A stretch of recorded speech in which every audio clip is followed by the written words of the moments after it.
Hello and welcome to a very special How I Paint Things. Now today I'm going to go over a miniature that I have 3D printed using parts from the Anvil Digital Forge. Now, you guys have probably heard me banging on about Anvil Industry before.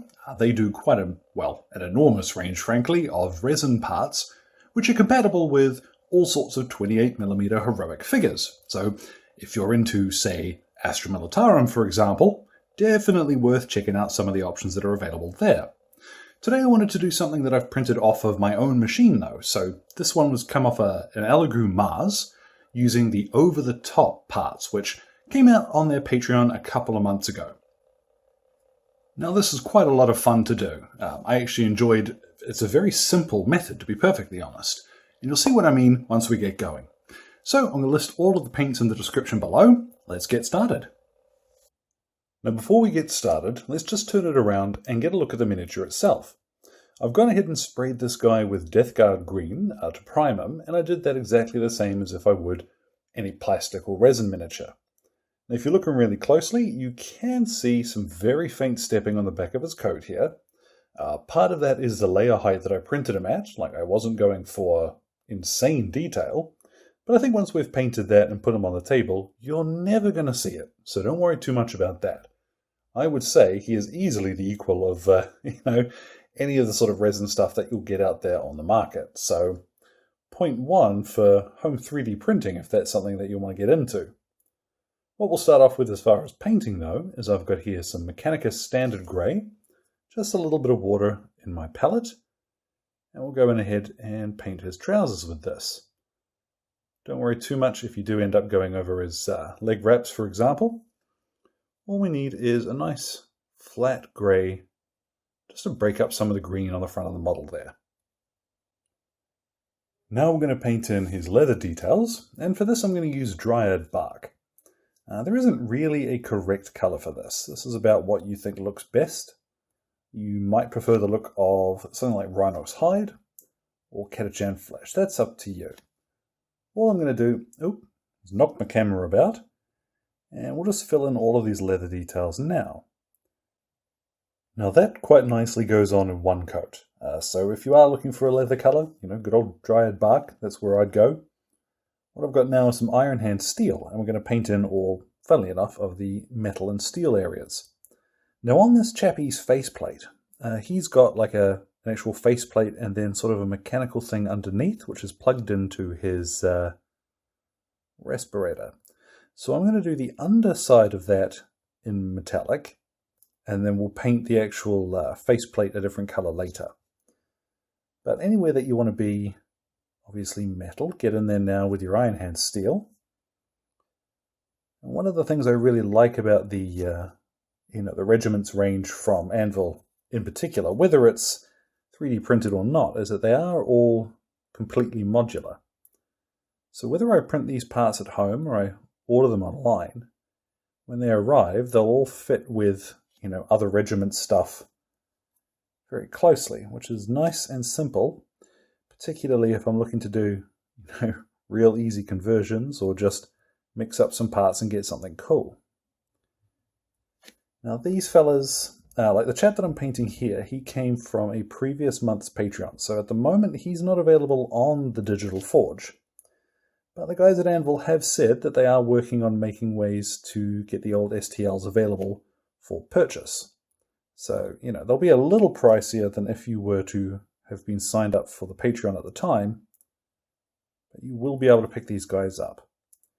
There are also apparently plans to make them available in resin, so if you don't have a 3D printer, at some point you'll be able to just pick up these parts and make these guys yourself, so that's pretty cool. Anyhow, I'm going to finish this silver stuff off now. We'll come back, get a look at what that looks like. Now you'll see with a bit of silver on there, we start to help define the shape of this trooper. On his back here, there's a couple of bits that I'm going to do in a brighter sort of brassy color later, but you will find it easier if you go ahead and pop some silver on there, in the first stage, because it'll help that brass stuff cover. What we'll do now is we'll move on to his face mask, and for this I've got Castellan Green.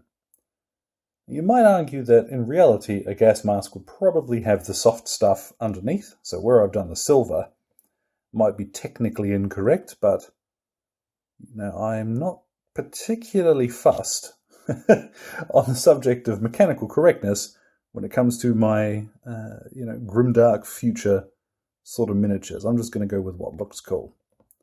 So I tend to find that these face masks, they're always painted a color. You could just do it in silver as well if you wanted, but I like the idea that these have had a little bit of work done to them. And as always, if you are finding it difficult to reach certain areas, flip your miniature upside down. And now for any hard armor plates, let's go even darker. I've got Caliban green, and I'm just going to go ahead and cover over his helmet. And I would suggest if he had any shoulder pads, you've either added those yourself or they're integral to the miniature, paint those in the same color now too. With Caliban green, you'll see you do get some streaking on the first coat. So I'll let this one dry thoroughly, then after about 3 or 4 minutes, you can come back and give it another coat over the top. Now once both of those coats are dried, you'll see we've got a nice solid color. And Caliban green I really like for sort of how bold that green is while still being very dark. I've got now, this is some Steel Legion drab, and we'll just fill in, gosh, the light there is not very good, is it? We'll fill in his leg wraps. And I like Steel Legion drab for a sort of a muted, just cloth color, eh? It's great for ordinary canvas on these sorts of guys. Whatever the case, you may find you need to do a second coat, but as always, that's your choice if you do want to come back and do that. Now, black paint is not hard to come by, but I'm using my Vallejo black as usual because the coverage I tend to find is a little better to Abaddon black. All you want to do now, of course, is fill in, well, black areas. Now, it's up to you if you want to do just his weapon in black. You may also want to do his boots in this too, but purely personal choice. We are making it up as we go along after all.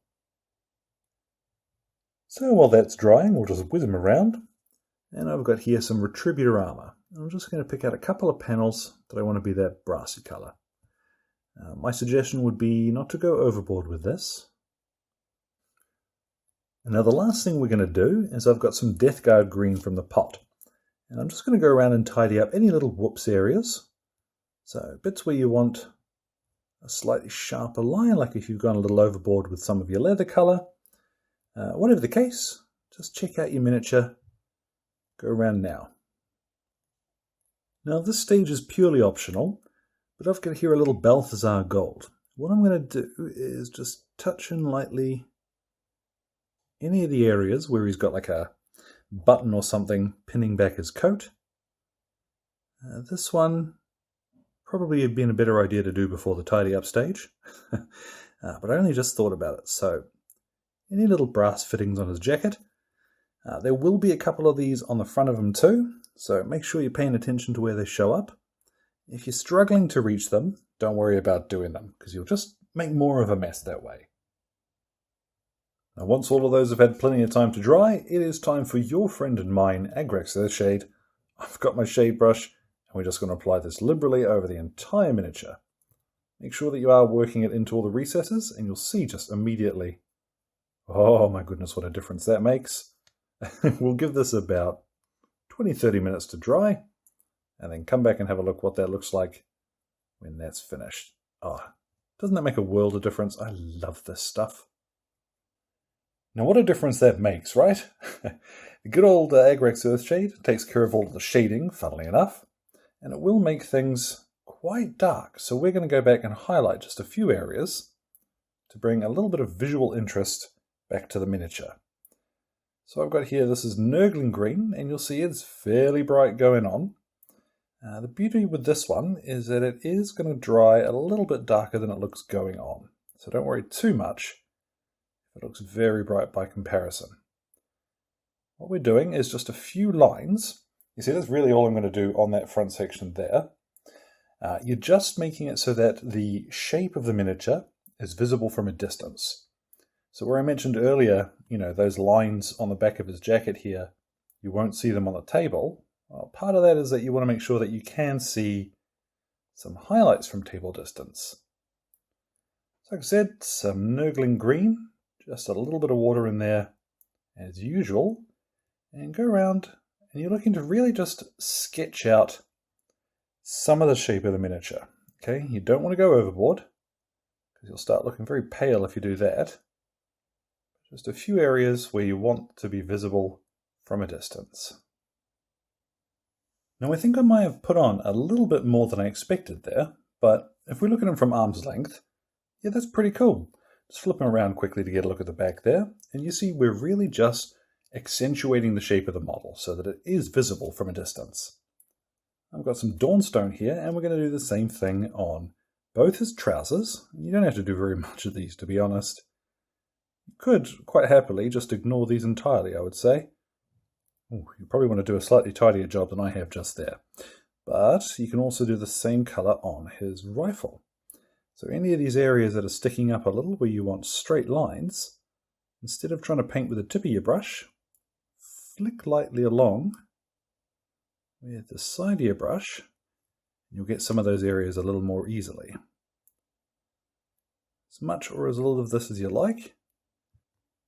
And then for any leather details, I've got here Night Questor Flesh. Now same as with the Nurgling Green, this is going to look fairly bright going on. But we're going to get quite a nice sort of careworn leather look to it. So just a little along the back of knuckles, especially along the tops of leather packs and what have you. Wherever you want that stuff to stand out just a little bit more, away you go. Now for his face mask, we're going to use just a little bit of Lauren Forest. You do not need much of this at all. Just really this cross sort of section he's got on the front here. And then just a tiny wee bit of Strachan Green. Oh, if I can get that in the right angle. And we'll do the edges of his helmet. You could go ahead and use Lauren Forest for this as well, but I tend to find Strachan Green has just a little more, funnily enough, green to it.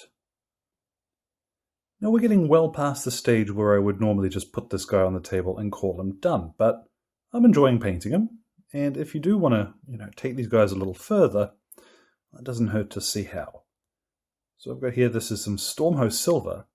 I'm just picking out a few little bits of metal, and what I'll do too is just a few little flicky lines. I'm not really worried if they do perfectly catch the actual raised areas of detail. They're just there to make that a little more obvious on his hoses there.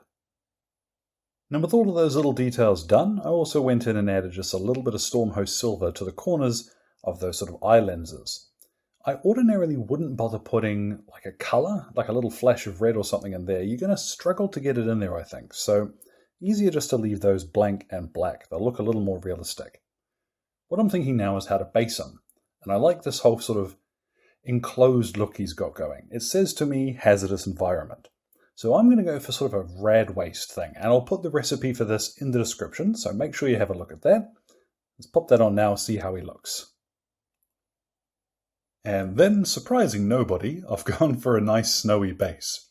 I went for a sort of a warm, irradiated kind of look. I like the idea of like nuclear winter or something requiring these guys to be covered up at all times, but still cold enough to have the snow going.